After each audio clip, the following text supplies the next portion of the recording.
15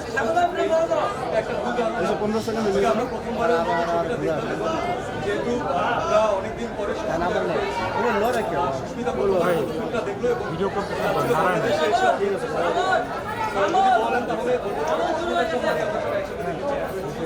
আর এখানে আজকে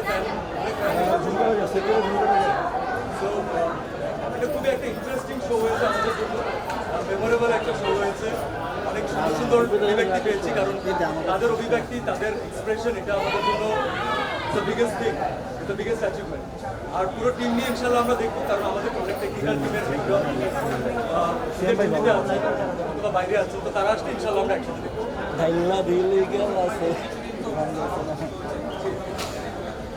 আমার কোনো রিভিউ নেই, মানে I am just enjoying this. অডিয়েন্সের ভালোবাসা পাচ্ছি, অডিয়েন্স পছন্দ করছেন, অডিয়েন্স বের হওয়ার পরে রিয়াকশন দিচ্ছেন, এর থেকে তো বড় আর কোনো কিছু পাওনা নেই। It's open.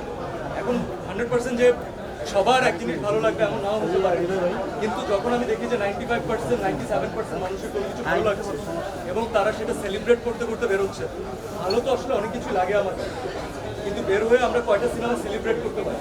তো দে আর সেলিব্রেটিং ইট। সিনেমার ডায়লগ মুখে মুখে বলছেন, আনন্দ করছেন, পরিবার নিয়ে আসছেন। So that's the achievement of the I think blockbuster Eid film.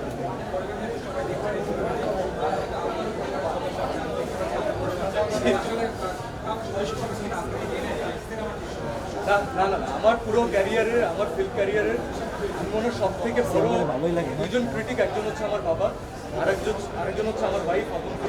তো আজকে একজন ক্রিটিক আজকে দেখেছে, আগামীকালকে ইনশাল্লাহ আমার বাবা, আমার ফ্যামিলি সহ দেখবে, বাকি যে পরিবারের সদস্যরা আছে। তো এখন ক্রিটিকের কাছ থেকে পরবর্তীতে জানতে পারবো যে কতটুকু ভালো লাগে আর কি কি ইমপ্রুভ করতে হবে। না, সিনেমা দেখার সময় আমরা কোনো কথা বলি না, কারণ সিনেমা দেখার সময় কথা বলা আমি কিছু বলা শুরু করি। তো ফার্স্টে সিনেমা এনজয় করেছি, বাকি সব আলোচনা হতো বাসায় গিয়ে।